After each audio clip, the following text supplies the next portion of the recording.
Hello student, मैं shine Luthra. आज हम करेंगे क्लास 7 मैथ्स का chapter number 11 exponent and powers का इंट्रोडक्शन।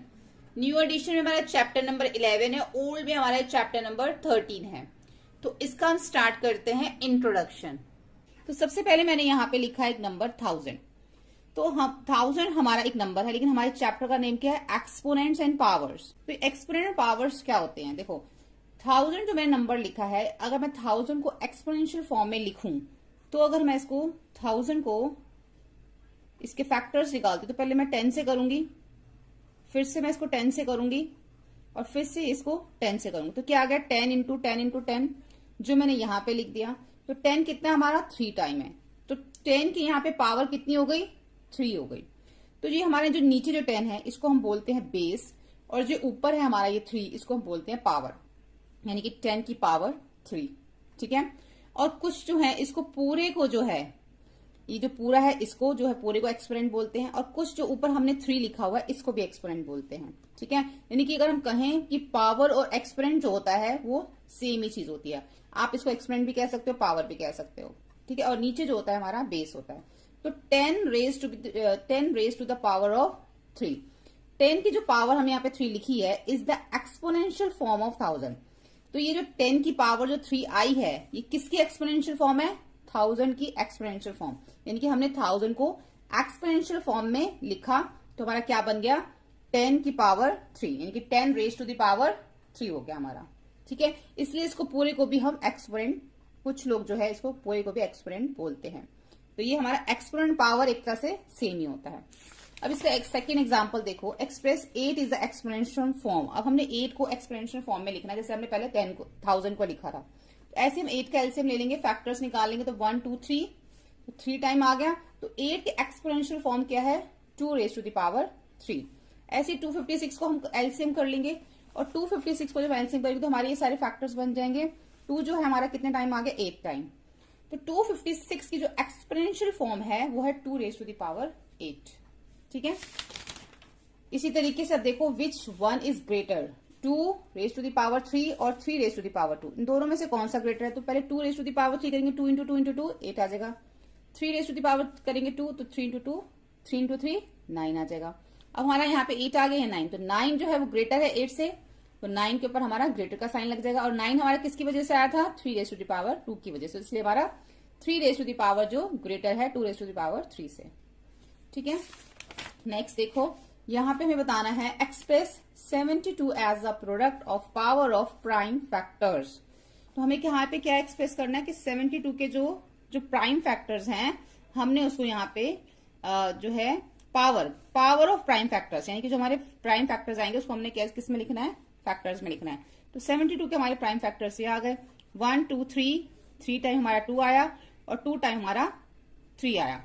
तो यहाँ पे 2 की पावर क्या हो गई? 2 रेज टू द पावर 3 और 3 रेज टू द पावर 2। यानी कि हमने फैक्टर्स को भी जो है यहाँ पे पावर में हमने यहाँ पे लिखा, यानी कि 72 किसके इक्वल हो गया? 2 रेज टू द पावर 3 और into 3 raise to the power 2 के।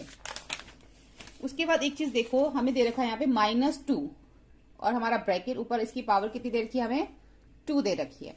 तो जब भी हमें ये चीज ध्यान रखनी है कि नीचे हमारा जब ये नेगेटिव नंबर होता है और ऊपर पावर जो हमारी 2 होती है, तो हमेशा जो हमारा आंसर आता है वो पॉजिटिव आता है, चाहे नंबर यहाँ पे कोई भी दे रखा हो।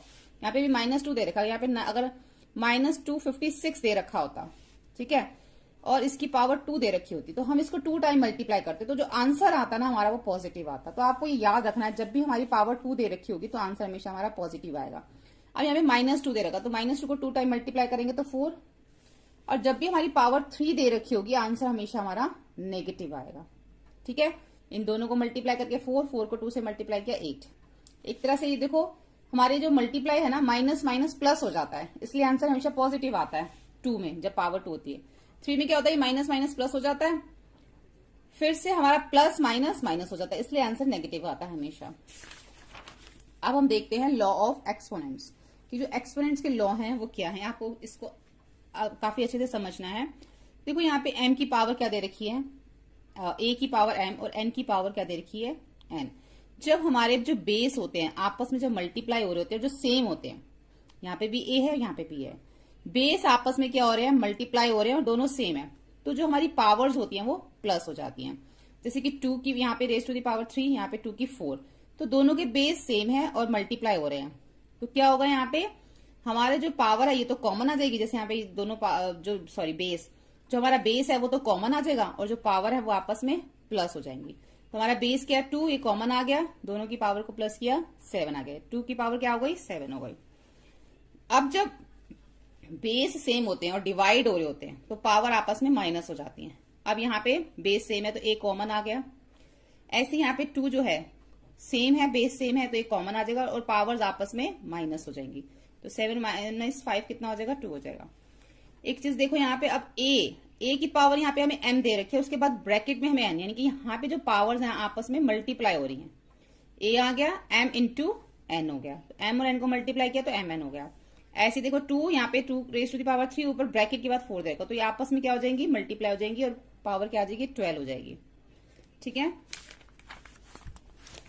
उसके बाद है यहाँ पे अब देखो, अब बेस डिफरेंट है, पहले हमारे बेस सेम थे और पावर्स डिफरेंट थी, अब क्या है बेस डिफरेंस और पावर सेम है।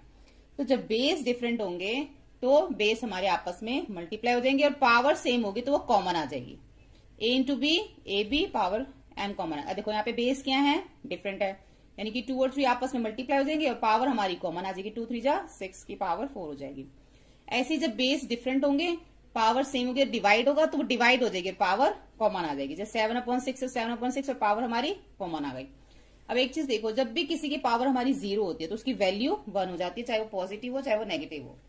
और यहाँ पे 5 की पावर क्या है 0, तो इसकी वैल्यू क्या हो गई 1। -3 की पावर क्या है 0, तो इसकी वैल्यू हो गई 1। चाहे कितने से बड़ा डिजिट लिखा हो, अगर उसकी पावर 0 है तो उसकी वैल्यू 1 हो जाएगी। अब नेक्स्ट एग्जाम्पल देखेंगे, right this in the expanded form. अब हमें इसको एक्सपेंडेड फॉर्म में लिखना है, ये नंबर दे रखा है। एक्सपेंडेड फॉर्म हमने बचपन में भी जब छोटी क्लासेस में तब भी किया था हमने, ये तो हमारा 2nd या 3rd क्लास से शुरू हो जाता है। तो इसके देखो 1 के बाद कितने डिजिट हैं 1 2 3 4 5, तो 5 0। इस 0 के बाद हम आगे 0 लिखे ना लिखे कोई फर्क नहीं पड़ता, वो 0 ही होगा। फिर 4 के बाद 1 2 3 3 0, फिर 2 के बाद 2 डिजिट 2 0, 7 के बाद 1 डिजिट 1 0, फिर 8। अब यहाँ पे हम इसको 1 से मल्टीप्लाई करेंगे क्योंकि 1 है, कितनी 0 है 1 2 3 4 5, 5 से प्लस 0। अब देखो इस 0 के बाद कितनी है 1 2 3 4, तो आप इसको 0 को 4 जो है 0 लगा के मल्टीप्लाई कर दो, आएगा तो 0 ही, लेकिन फिर भी आप इसको कर सकते हो। ठीक है, अब देखो यहाँ पे 1 2 3 3 0 है, तो 4 को हम 1 जो 3 0 लगाएंगे उससे मल्टीप्लाई करेंगे, यानी 4000 बन जाएगा। फिर 2 आ जाएगा, 2 0 है तो 100 से मल्टीप्लाई कर देंगे 2 0 से। फिर 7 आ जाएगा, 1 0 तो 10 से मल्टीप्लाई कर देंगे, 8 है इंटू 1 क्योंकि कोई भी 0 नहीं है।